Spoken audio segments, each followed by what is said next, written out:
ആറ്റിങ്ങിലെ ഒരു പ്രമുഖ ഹോട്ടലിൽ നിന്നും എനിക്കുണ്ടായ അനുഭവം ഞാൻ അവിടെ ഷെയർ ചെയ്തിരുന്നു. കഴിഞ്ഞ ഏപ്രിൽ 10-ന് ആറ്റിങ്ങിലെ ഒരു പ്രമുഖ ഹോട്ടലിൽ നിന്ന് ഞാൻ വാങ്ങിയ ചിക്കൻ ബിരിയാണി പൂർണ്ണമായും വേകാത്ത അവസ്ഥയിലായിരുന്നു.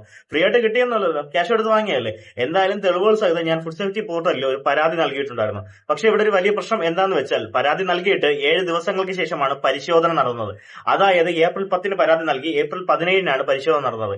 എന്തിനാണ് ഇത്രയും കാലതാമസം? പരിശോധന നടന്നപ്പോൾ വേഗാത്തതോ പഴകിയതോ ആയ ഭക്ഷണമൊന്നും കണ്ടെത്താനായില്ല എന്നാണ് അധികാരികൾ പറയുന്നത്. എന്നാൽ ചില നിയമ ലംഘനങ്ങൾ കണ്ടെത്തി ഹോട്ടലിന് നോട്ടീസ് നൽകിയിട്ടുണ്ട്. സ്വാഭാവികം. എനിക്കറിയേണ്ട ഒരു കാര്യം എന്താന്ന് വെച്ചാൽ, എന്തിനാണ് ഇത്രയും ദിവസം വൈകിയത്? അതുകൊണ്ട് ഞാൻ ബഹുമാനപ്പെട്ട മുഖ്യമന്ത്രിക്ക് ഒരു പരാതി നൽകിയിരുന്നു.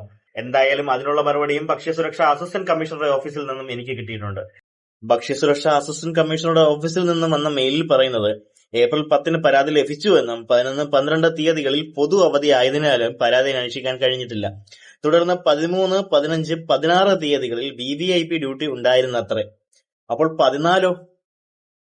16-ന് VVIP ഡ്യൂട്ടി ഉണ്ടായിരുന്നിട്ട് പോലും അന്ന് ഹോട്ടൽ പരിശോധനയ്ക്ക് എത്തിയപ്പോൾ ഹോട്ടൽ അടഞ്ഞു കിടക്കുകയാണത്രേ.